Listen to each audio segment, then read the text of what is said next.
Hello guys, myself Dr. Vikas Kaushik, oral and maxillofacial surgeon, Swastik Dental Academy.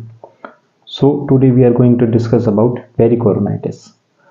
Pericoronitis. What is pericoronitis? Pericoronitis is the inflammation of the gums which are present around periphery of the coronal part of any tooth.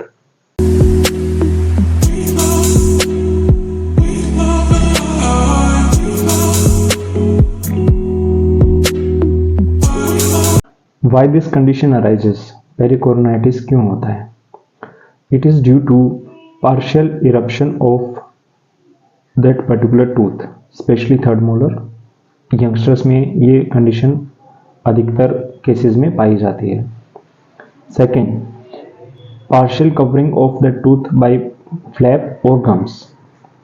Third reason is food lodgement between tooth and gums.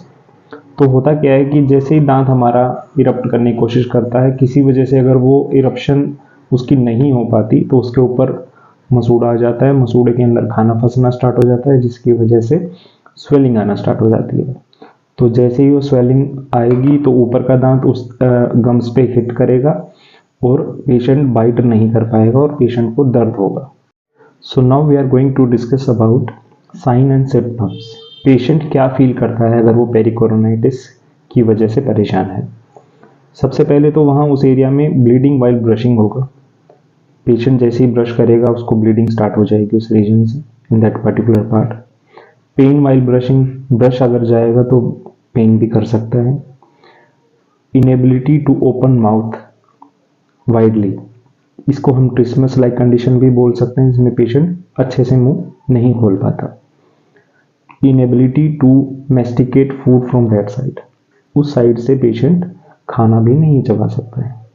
लेकिन कुछ conditions ऐसे होते हैं जिसमें patient को कुछ भी पता नहीं चलता, तो कोई भी साइन एंड सिम्टम्स नहीं होते. Sometimes it may cause cavity formation due to continuous food lodgement. खाना फंसने की वजह से उस एरिया में कैविटी बनना स्टार्ट हो जाता है दांत के अंदर.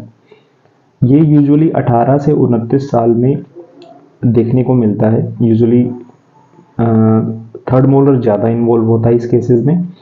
और होता क्या है कि उस इन्फ्लेम्ड पल्प के कारण आप पेशेंट उस साइड से खाना खा ही नहीं पाता, क्योंकि वो फ्लैप या गम्स जब भी हम वो चू करता है तो ऊपर वाले और नीचे वाले दांत के बीच में वो फ्लैप आ जाता है, जिसकी वजह से पेशेंट बाइट नहीं कर पाता उस रीजन से.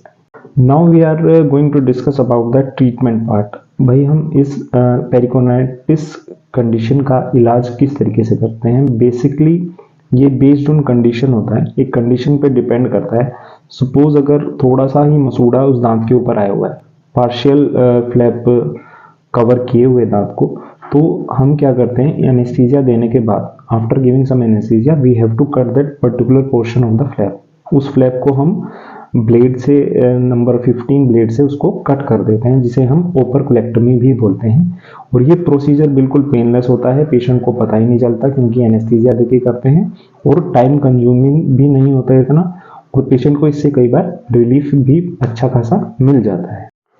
लेकिन गाइस कई बार हमने देखा है कि ओपरकुलेक्टमी प्रोसीजर करने के बाद होता क्या है कि मसूड़ा दोबारा से आ जाता है, क्योंकि नीचे का जो थर्ड मोलर है वो इम्पैक्टेड होता है.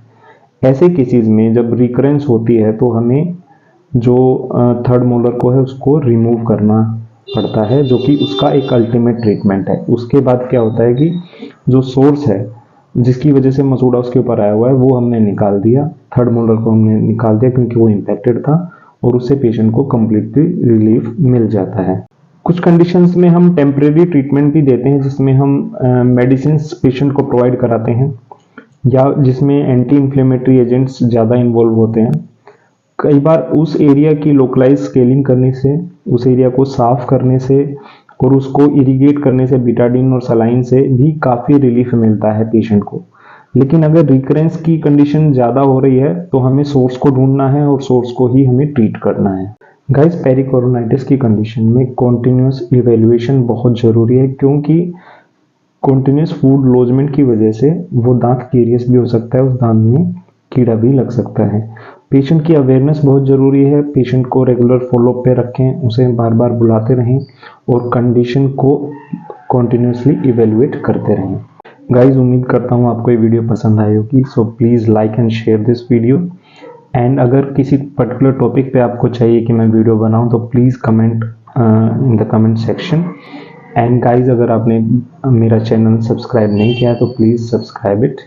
Thanks and thank you for watching this video.